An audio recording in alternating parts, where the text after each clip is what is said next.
Welcome back, everybody, to the Cleveland Cavaliers MyNBA series here on the PlayStation 5. As today, we've got ourselves a pretty fun episode on tap. Last time, we had a very tough stretch, facing off 5 playoff teams in a row, and we went 2-3. In the games that we played, we actually won both, beating the Timberwolves and the Pistons, but in the sim, we lost 3 in a row, barely losing to the Celtics, getting blown out by the Washington Wizards, and losing by 1 to the Atlanta Hawks. Last episode was the trade deadline, and it was a very quiet trade deadline around the league. We only made one trade, and it was a very small one, sending forward Keelan Ofuller, who doesn't really get any playing time, to the Memphis Grizzlies for a future first-round pick, and Grant Houston, a guard who, again, doesn't really get playing time. So I was just trying to get value for an expiring contract, and we happened to stumble upon a first-round pick, and that wasn't really anything I could say no to. We've had some strange trades recently in the NBA. Chris Paul going to the Pelicans for LaMarcus Aldridge. The Suns don't need a big. The Pelicans don't need a point guard, but okay. The Pistons also robbed the Lakers, getting Monte Morris for Patrick Beverley. I mean, Morris is younger and arguably better at this point, so I don't really get that for the Lakers. But anyway, today we will be doing a prospect profile. We're going to be looking at the shooting guards and small forwards in this year's class. This class is loaded in wing talent, and you guys know I love me some wings. A very large majority of this Cleveland Cavaliers roster is built around wing players, for the most part. Colin Sexton, Mamadou Ennetchionia, they get playing time. Frank Nwora was getting playing time before he got hurt. Look at small forward. Odavius Shepherd and Cedric Garrett are 2 key starters. Kevin Porter Jr. and Cam Reddish are the 2 best players off our bench. Nasir Little is pretty much a wing playing before. And the only non-wings who get playing time for us are Yusuf Diafafobo and Akapi Adioye. So this team loves to build around wings, and there are a lot of good ones in this draft, starting off with Demarius Duchess out of Michigan. As of right now, Duchess has a very good shot of being the #1 overall pick. Either him or Florida State point guard Javion Carmen. I think Duchess is the better prospect of the 2. Very athletic. He's a good playmaker for being a 2-guard, and he's a productive scorer as well for the most part. Not a great defender, and he's a poor mid-range scorer, but he's a really talented prospect. Probably won't go to the Cavs, considering he'll most likely be a top 5 pick, but he is really good. Someone who could fall in the Cavs' range is Dawson Nix out of Auburn. No relations to infamous Auburn quarterback Bo Nix. Dawson is a phenomenal offensive player, specifically a phenomenal scorer. Dead-eye three-point shooter, one of the best in college basketball. He's also quite athletic. He can jump high. He's laterally quick, but he's a liability on defense, and he's going to have to at least become an average defender if he wants to stick in this league. I think he has the size and length to be a good defender, but he's just not there yet. Another potential top pick who I like quite a bit is Musa Onyejekwe out of Oklahoma. He'll be the first of 2 Oklahoma players we talk about today, and Onyejekwe is probably the better Oklahoma prospect who we will mention. Musa is great at driving the basket. I would say that's his biggest strength. He's a good perimeter defender, and for just being 18 years old, he has great IQ for the game. He's a streaky shooter. He can shoot it from the perimeter, but he's not great there yet. And he doesn't have elite athleticism, which you'd like to see for a top prospect. But other than that, he's a really good player and should definitely go in the top 5. One of my favorite late-round gems in this draft class is Bruno Riggs out of Georgetown. Riggs is currently a senior, one of the best players in the Big East, and he always guards the opponent's top player. He's a very good perimeter defender. He's also a good scorer, particularly from mid-range, but he can shoot the 3 as well, and his collegiate experience should help him early on. He doesn't have an ideal frame. He's 6'7", but only has a 6'8" wingspan, and he doesn't have dominant athletic traits either, which does hurt his ceiling. Let's take a look at one of the high school prospects in this year's class. Another potential late-round gem. This is Geo Powers from Mater Dei. Powers is a very interesting player. I think he has a really high ceiling for a guy who's probably going to go in the 2nd round. He has great athleticism. He's a good defender as well, and he's great at driving the basket. Other than his driving ability, he is still raw on offense, not much of a playmaker, not much of a shooter, and he actually has an attitude issue. Seems to be very arrogant and self-centered, and I don't think NBA teams are really going to like that too much. As I alluded to, we were going to talk about 2 Oklahoma prospects today. The other one is sophomore wing Darren Jenkins. Although Jenkins is more of a 2-guard, he's been mainly playing the 3 this year. Obviously, since Musa Onyejekwe has been starting at shooting guard for Oklahoma, and Jenkins has flourished. He has really improved this year as a sophomore. He's made tremendous strides. He's a great 3-point shooter, and I think that gives him a high floor. His defense and his athleticism are not phenomenal, but I think worst case, he'll be a good spot-up 3-point shooter. Last year, there were 2 very intriguing prospects out of UConn, the Smith brothers, James and Wolf. Both of whom have had very solid rookie years. Well, they actually have a 3rd brother. This is Jordan Smith. Jordan is a little bit bigger than those guys, and I think his ceiling is actually higher than both of them, but his floor is a lot lower. Jordan here is a good scorer, he's a good perimeter defender, and he's a good playmaker as well, but he has below-average athleticism, and his work ethic is not great. You'd think in a family that has produced 3 NBA players, they'd either all have great work ethics or great athleticism. None of them are great athletes. However, they do have great work ethics, except for Jordan Smith, which is odd, but he's still a legit NBA prospect. An interesting player out of Houston is Colin Granson, a very talented 3-and-D player who could find his way into the lottery. I think he might get a little bit overdrafted. I think his range is more around right where the Cavs should pick, but unfortunately for Cleveland, I don't think he'll be on the board. He's a very athletic guard, he's a good scorer, and he's a good perimeter defender, but he's not a phenomenal playmaker. His basketball IQ is also a little bit shaky, considering he's already 20 years old as a junior. Few more players left to go here. The first one is Ibrahim Karombo out of the University of Memphis. Karombo has a super high ceiling, arguably the highest ceiling out of any player in this year's draft class. Elite athleticism, he can jump out of the gym, he's a great scorer, he can drive the basket very well, he's also a good shooter. Defensively, he's not great. Now, I do think he has a lot of potential on defense thanks to his athletic build and his 7'4" wingspan, but for right now, he's not good on that side of the floor. He's also not a great playmaker, so if he can add that to his offensive arsenal, then I think he'll be really good. 2 more players to go now. The first one is A.J. Cotton out of Maryland. Although Cotton should be a lottery pick, I think he's the type of player who a team like Cleveland might be willing to pull out all the stops in order to trade up for a guy like Cotton. He's a very well-rounded player with a super high floor. He really does not have any weaknesses to his game. He's good at everything, pretty much. He's the point forward for the Terrapins offense. He's a very good scorer, but he's also a great facilitator and can create for others. He has super long arms with a 7'5" wingspan, which certainly helps him on the defensive end of the floor. For his weaknesses, you kind of have to nitpick here, but there isn't any one thing to his game he's particularly great at, and for a freshman, he is a little bit old at 20 years old. Again, those aren't really big deals, but you kind of have to nitpick with him. The final and best player we'll be talking about today is Terrence Cole of Montverde Academy. In my opinion, Cole is the best player in this class. I don't think he will go number 1, but if I'm a team picking at that top spot, I would choose him first overall. Cole reminds me a lot of Odavius Shepherd. They both have very similar builds as lanky forwards with point guard ability. Cole, like Shepherd, is a great facilitator and great scorer. I actually think Terrence Cole is a better distance shooter than Odavius Shepherd, but the big difference between them is defense. Terrence Cole is not quite the defender that Odavius Shepherd is, nor is he athletic as Shepherd, but still a very intriguing prospect, and I do think Terrence Cole should be the first pick in the upcoming NBA draft. So that will conclude the prospect profile. Now it's time to focus on our Cleveland Cavaliers as we enter the second half of the season. And I say second half of the year, but we've already played 59 games, so we've pretty much had 3/4 of the season go by. But this is like the unofficial halfway mark since we were at the All-Star break.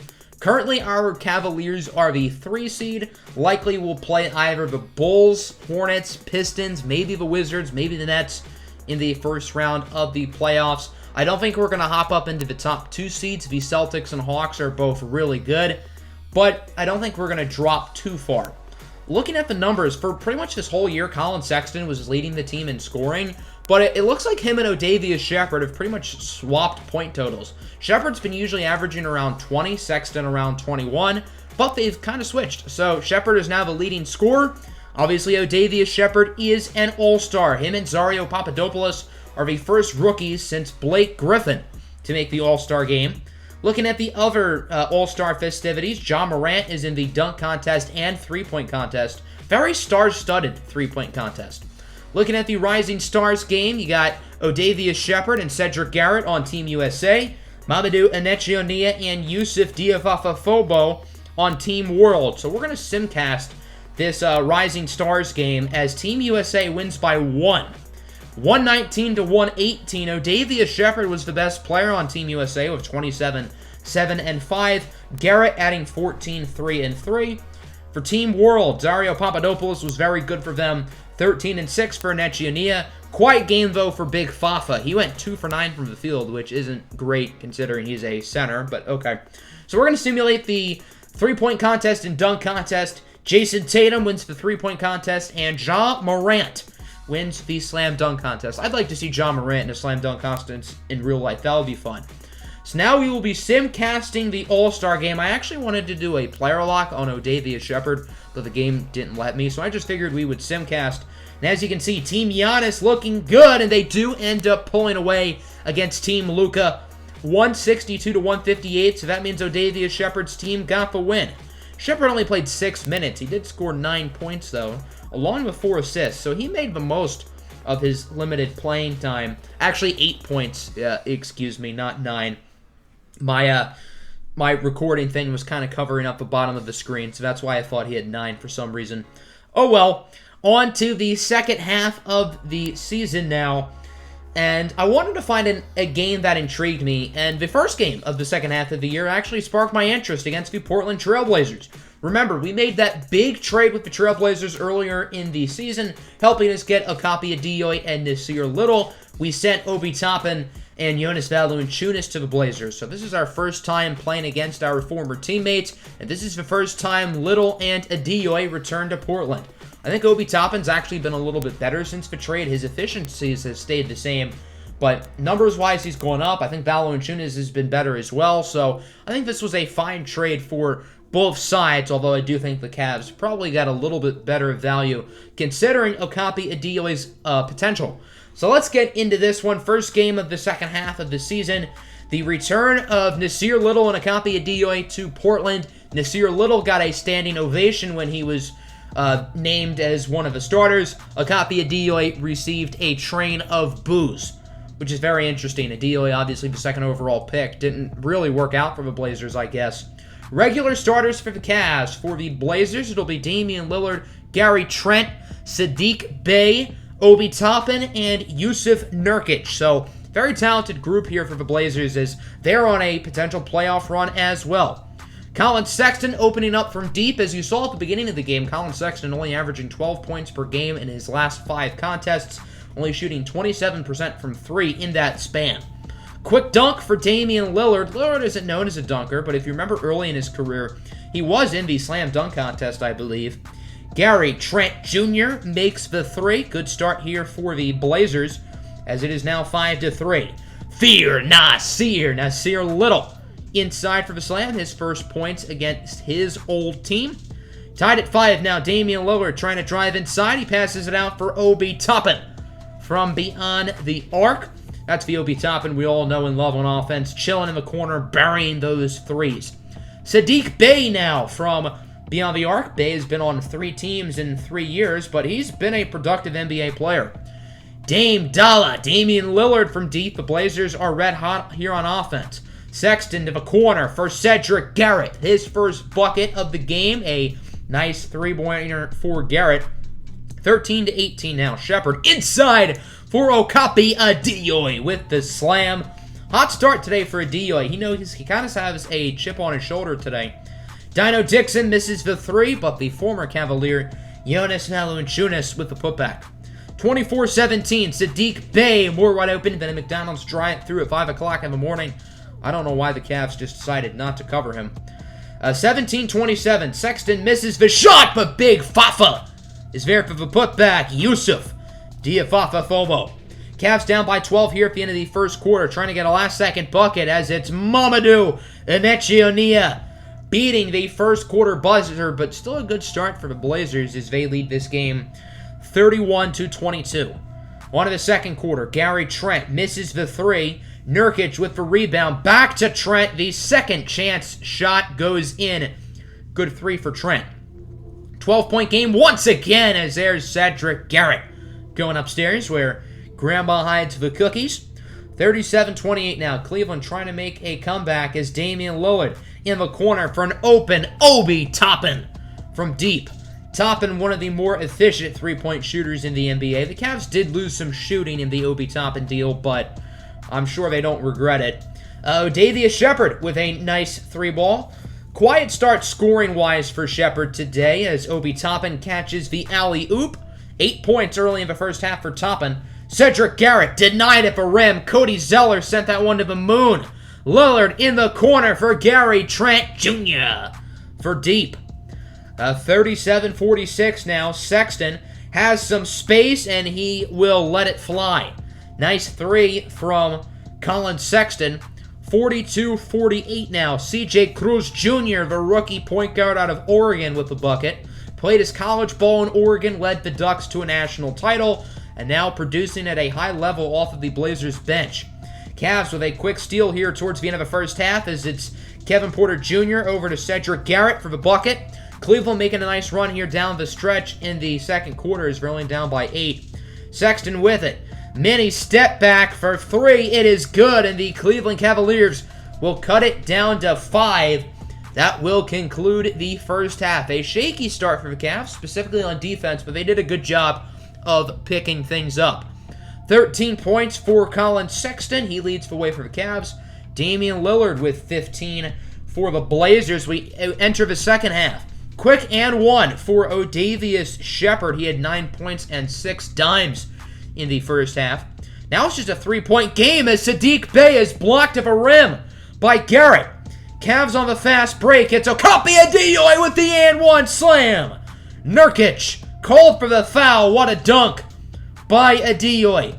Tied at 54. Adeoye again. Nobody was guarding him in the paint, and the Cavs are quickly on top. A big stretch to start the third.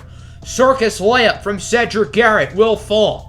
61-56 now in favor of the Cavs as Cruz passes it out for Jonas Valanciunas, who makes the three.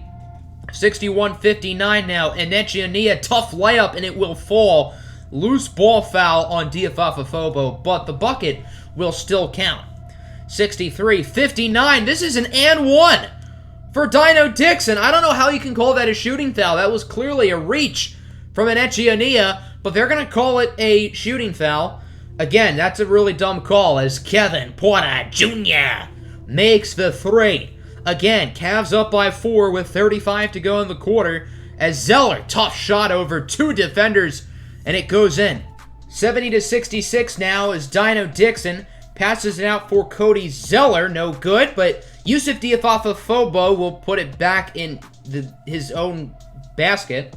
So Diafafafobo will gift the Blazers 2 points as Sexton misses the step-back 3 to conclude the third quarter. The Cavs are on top, but the Blazers played well down the stretch there in the third quarter, so they do have some momentum entering the fourth. Let's start things off hot here as Damian Lillard driving inside, and he caught a body! Damian Lillard just annihilated Cedric Garrett. I mean, the poor guy has a family, and you just flat-out killed him on the open court. Cedric Garrett just embarrassed on that play. I don't know how else you can put it. Lillard now over to Toppin, and he slams it down on Sexton. The Blazers, no mercy on these Cavalier defenders. Sexton immediately answers with a dunk of his own, though. Tying the game up at 72, as here is Damian Lillard. The defense sagging off on him, and Lillard capitalizes. He makes the three. 74-75 now, Portland up by 1. Lillard trying to drive by Shepherd, and again a nice slam. Shepherd and Adeoye both knew not to stand right in front of the hoop because they knew Dame was going to dunk on him. 6 minutes to go. There's Shepherd inside with the and one. Odavius Shepherd always plays his best basketball in the fourth quarter, and we'll see if that stretch continues today. 79-77, Cavs up, but not for long. Lillard makes the three, and in the fourth quarter, you know what time it is. It's Dame time. 81-80, Cavs up, a huge three for Odavius Shepherd. He currently has 18 and 11 84-80. Nurkic blocked at a rim by Adeoye, but Nurk is there to get the rebound and the putback. Tied at 84 with 3.5 minutes to go. Shepherd passes it out for Colin Sexton. He has some space, and he capitalizes, making the three. 87-84. Lillard loses it. Nasir Little steals it away. Cleveland on the fast break. Colin Sexton with it. He'll take the three, and it falls. Cleveland with 6 unanswered off of a pair of Colin Sexton threes. 90-84 now. Cavs with the steal. It's Cedric Garrett. Over to O'Davious Shepherd. He drills it from deep. Cleveland is on fire. They're all of a sudden up by 3 possessions as O'Davious Shepherd slams it on Damian Lillard, getting revenge for his teammate. What a dunk by Shepherd, putting the Cavs back up by 9. Over 2 minutes to go, but not much over 2 minutes. Lillard, tough shot. It's good. You can't count out the Blazers because they have number 0, Damian Lillard. 95-88. Gary Trent makes the three, cutting the lead down to 4. Now it's an 8-point game. About 30 minutes to go. Lillard with the layup, but at this point, the Blazers are going to have to play the foul game. O'Davious Shepherd has it. He is fouled by Gary Trent with 30 seconds to go. So O'Davious Shepherd goes to the line. He actually misses the first free throw, but would make the second one. So Cleveland leads this game by 7 points with just under 30 seconds to go. Gary Trent misses the three. Nurkic with the rebound. Tight defense from Adeoye. He misses. Adeoye with the rebound, and that's pretty much how this game would end. 193 your final as Sadiq Bey misses the last second three. Not that it would have really mattered. A good win here on the road for the Cavs against a tough Portland team who, as I mentioned, is projected to make the playoffs in the Western Conference. And they have one of the best players in the NBA in Damian Lillard and a pretty good supporting cast around him. So a good road win here to kick off the second half of the season. Lillard had 31. He did Damian Lillard-esque things, but nobody else really stepped up. Gary Trent was solid with 16. Obi Toppin had 12. Toppin was really good to start the game. Kind of cooled down after that. Jonas Valanciunas had 5 and 7 in only 11 minutes. He was pretty quiet. The Blazers shot 13 of 34 from 3, so they weren't super efficient. O'Davious Shepherd, 26 and 12. 14 of his points came in the fourth quarter. 23 for Sexton, 14, 6 and 3 for Garrett, 10 and 9 for Adeoye. Nobody on the bench really stepped up. Only 4 points for Cam Reddish. He was awfully quiet today, but you know what? A win's a win. So we're going to continue this little Western road trip here. We face off against the Jazz and Clippers, who suck. The Lakers are okay, and then we have a tough game at home against the Timberwolves. We should win at least 2 of our next 4 games. Hopefully we win 3. That would be ideal. And if we win 4, that would be absolutely outstanding. So we should win at least 2 games, and we would end up going 2-2. We barely beat the Jazz. We beat the Clippers handily, but then we lose to the Lakers and the Timberwolves. So not ideal, but 2-2 in that stretch isn't terrible.